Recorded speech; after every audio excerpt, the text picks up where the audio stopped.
Students' progress is profoundly shaped by the ability to understand and comprehend new information by listening, reading, and viewing. Students who cannot understand new information are not likely to acquire the skills necessary to participate in the 21st century workforce. With listening, reading, and viewing comprehension being the focus of today's TED Talk, I am here to introduce the before, during, and after teaching sequence.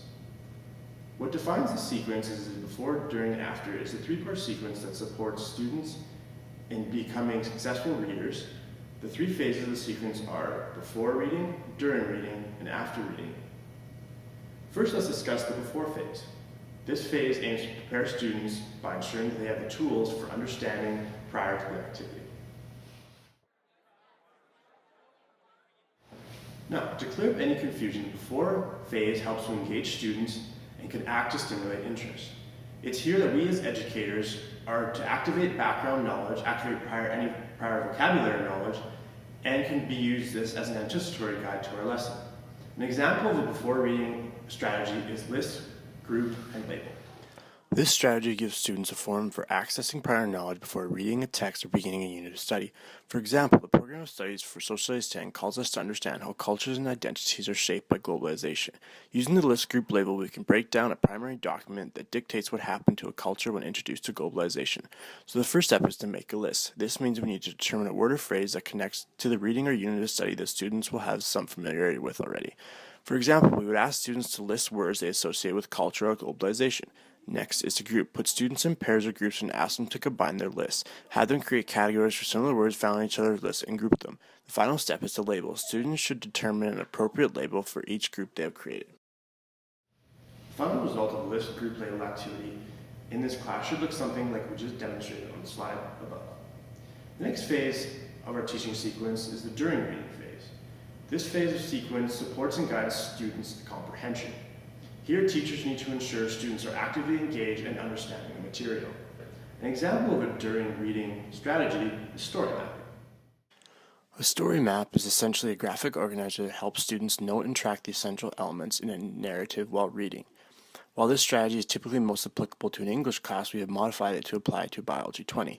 The Bio 20 program of study calls for students to understand the components and role of the human immune system. Students will fill out a process map that charts the steps involved in defense response and the cells involved. These maps aim to help students to actively process a sequence of events that students tend to gloss over. It also aims to check understanding and comprehension while actively engaging in the activity and learning the new material. The final phase of the three-phase sequence is the after reading phase. This phase provides students the opportunity to clarify and extend their understanding of the material. Students can collaborate and share reactions and differences of opinion and the stemming from the text. As corresponding with Bloom's taxonomy, and we all know how much teachers love that Bloom's taxonomy, students can also actively higher order thinking by analyzing, evaluating, and creating to extend their understanding of the material. An example of an after reading strategy are scales. Scales provide students with opportunities to articulate an opinion based on themes, events, or concepts of a text. In the English as a Second Language program of studies, it is stated that students will use spoken and written English to gather, interpret, and communicate information. After receiving conversation dialogue, the students will respond to the statements about the text. Teachers will create statements that are not clearly true or false, but somewhat doubtable. The students will have to relate on a scale of 1 to 5, with 1 being strongly disagree and 5 being strongly agree. How much they agree with the statement, and then with the lines below justify why they rated it. This will allow students an opportunity to extend their understanding of the material. The purpose is to help students reflect on text and engage in discussion of their reactions and opinions of the material with their peers afterwards. The before, during, and after teaching sequence has many benefits in student comprehension of material. Utilizing this learning sequence will allow students to comprehend even the most complicated of texts. Whether the reading be a play by Shakespeare, a historical primary document, or a scientific journal, students are being supported before reading, during reading, and after reading, and the content becomes much more manageable for the student. The author Razmina Massoud states in her book, The Human Detritus, the problem with comprehension is it often comes too late. As educators, we can never be too late with comprehension.